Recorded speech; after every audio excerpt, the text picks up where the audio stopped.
ஒரு சிறுவன் ஒரு முடித்திருத்தும் கடைக்குள் நுழைந்தான். அப்போது அந்த கடைக்காரர் அங்கிருந்த வாடிக்கையாளரிடம் மெதுவாக சொன்னார், இந்த உலகத்திலேயே இவன்தான் மிக முட்டாள் குழந்தை என்றும் அதை இப்போது நான் உங்களுக்கு நிரூபிக்கிறேன் என்றும்.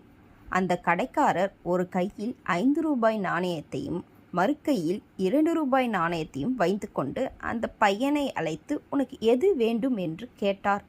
அந்த பையன் 2 ரூபாய் நாணயத்தை பெற்றுக்கொண்டு சென்றான். அந்த கடைக்காரர் சொன்னார், பார்த்தீர்களா, இவன் முன்னேற்ற போவதே இல்லை என்றும். கடைக்காரர் கடைக்கு வரும் வாடிக்கையாளரிடம் தினமும் இந்த பையனை கடைக்கு வரும் போதெல்லாம் இப்படி காசை தந்து கிண்டல் செய்து வந்தார். கடையில் இருந்து சென்ற அந்த வாடிக்கையாளர் அந்த பையன் ஒரு ஐஸ்கிரீம் கடையில் இருந்து வருவதை கண்டார். அவர் அவனிடம் சென்று ஒரு கேள்வி கேட்கலாமா என்று கேட்டு, ஏன் 5 ரூபாய்க்கு பதில் 2 ரூபாய் பெற்றுக்கொண்டாய் என்று கேட்டான். ஐஸ்கிரீமை நக்கிக்கொண்டே அந்த பையன் கூறினான், என்றைக்கு நான் அவனிடம் 5 ரூபாய் எடுக்கிறேனோ அன்றோடு எனக்கு இந்த பணம் கிடைப்பது நின்றுவிடும் என்றான்.